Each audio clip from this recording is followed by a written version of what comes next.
Hi, and welcome to part 7 of the So You Want to Be a Tuner video series. And as I mentioned in the end of the last video, today we will initially be discussing weight. Now, you'd probably think that as far as weight loss with vehicles, as little weight as possible is really the best formula to go for. And you'd be kind of right in saying that, but not completely. Because for certain vehicles, it can actually be more advantageous to have more weight than it would be for other vehicles. Now, what circumstances may that come into play? Well, imagine, for instance, a drag car. A drag car, in order to be successful, needs to get as much of its power as possible to the road, because that is what gives the car its launch and its speed. Now, if you were to make said drag car as light as possible, and say you could get it down to like 500 kilos, and it's putting out 1,000 plus horsepower, you're going to have a phenomenal power to weight ratio, about 2,000 horsepower per ton. But the actual performance of that car probably wouldn't be as good as you'd think. And the reason for that is because if you have a huge amount of power going through your rear wheels, or all four wheels or the front wheels, but primarily the rear wheels, if you don't have enough weight to ground those tyres, then they'll just spin. It's as simple as that. You won't be able to get all of your power and torque to the road. And at the end of the day, if you can't get that power to the road, it doesn't matter how much power you've got, because a car with half or even less of the power will probably beat you if he's getting more of his half horsepower to the road. So you could be running 2,000 horsepower, but a 500 horsepower Evo, for instance, compared to a 2,000 horsepower Supra, let's just say, the Evo may still get off the line quicker. Not just because it's all-wheel drive, but because of its 500 horsepower, it's getting all 500 horsepower to the road. Whereas with the Supra, if that Supra was stripped out to like 800 or 900 kilos, you would spend so much time wheel spinning, maybe not even in a visible way. I'm not talking like plumes of tyre smoke, but if the Supra isn't getting that power to the road because of its tyres not being grounded by weight, or at least downforce, you may end up actually being slower off the line than the Evo. Now obviously that's just an example, but I think you can probably see what I mean by that. Now, as I just mentioned, you don't necessarily need weight to ground your tyres.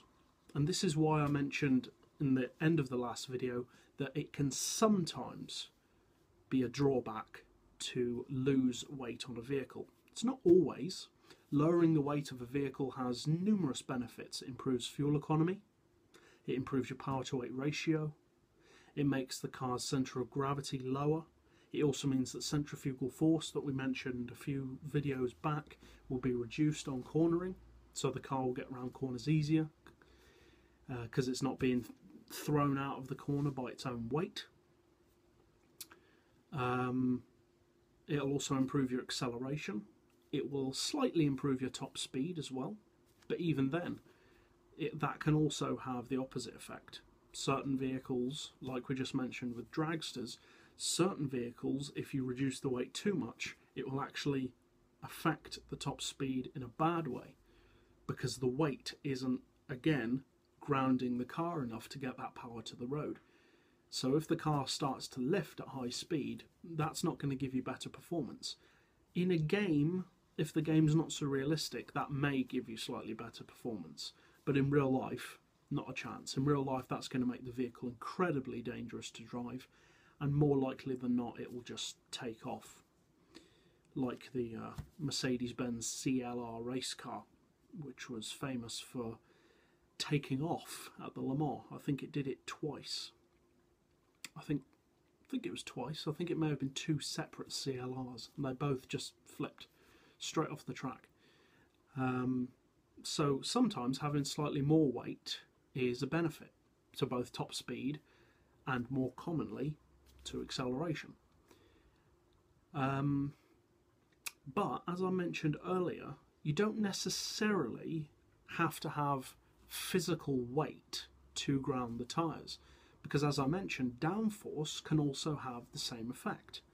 Now, with downforce, you do still have a downside, because obviously the principles of downforce are that the air that travels over a wing or through a diffuser underneath the car or over a chin splitter or around the car itself can be used. That air can be used to your benefit. So if you have a wing on the back of a car, usually it would be a curved wing, as the air passes over that wing, it is directed upwards, which pushes the car into the ground. And that gives the effect of having more weight over whichever wheels. Usually the back is where you'd have a wing. Sometimes you have a wing on the front if it's like a time attack car or something like that. But in general, over the rear wheels, that will push your rear wheels further into the ground, giving you more grip and allowing you to get more of that power to the road without just wheel spinning. The problem, however, with downforce is that if you have a high downforce setting and an extremely low weight coupled with high power, that can cause issues. Caparo T1, for example. Huge power, low weight, and a lot of downforce. But that downforce doesn't come into play on any vehicle until you get up to a decent speed, because the air just isn't travelling over the rear wing quick enough. So as a result, cars like the Caparo T1 can actually be very, very skittish and slidey at low speed. Now, the way to counteract that, ironically, is to make it a little bit heavier, because having more weight over the drive wheels, which in the Caparo's case is the rear wheels, will ground the car more. Now, you'd probably think that adding weight to the rear end would make the car slide, because the back end would be heavier. But funnily enough, it actually has the opposite effect. And this is something which you need to know about adding ballast. You can add up to 200 kilos of ballast to a car on Gran Turismo. Now, I don't use ballast all that much, really. I use it for some track cars, but not that much in general. So what's the benefit of ballast? Well, we've already mentioned what it can do for you. It can get that grip. But how much ballast should you give a car, and where should you put it? Should you put it at the front, in the middle, at the back? Well, as far as how much, that really depends on how heavy or light the vehicle needs to be. And that's just a case of testing it and seeing what feels best for you, and also what kind of PP limit that fits within, and also the power to weight ratio needs to be. You need to bear that in mind as well. For instance, if it's a truck, you don't want to be adding another 200 kilos if it already weighs 2 tons. It's not really necessary. That vehicle already has enough of its own natural ballast, I should say. But if you want a vehicle, for instance as a drift car, to have a slippery back end, then funnily enough, you'd actually want all the weight on the front. Which, when you initially think about it, like I said just now, probably doesn't really make sense, because you'd think, well, surely you'd want the weight at the back to swing the back end around. Well, no, actually. Putting more weight at the back actually has the opposite effect. It makes you have more grip. So putting the weight at the front, what that does is it tips the scales of the car's weight distribution more to the front than to the back. And if you've got more of your vehicle's weight over the front axle, that means that the rear wheels will, as we've been saying throughout this video, have less tractive force and won't be able to get so much of that power efficiently to the road. That in turn results in wheel spin, which then produces a drift. So if you want to produce a drift car, excuse me, then you want to put weight to the front. If you want to make a car which is maybe a bit tail happy, if you want to improve that, then put the weight to the back.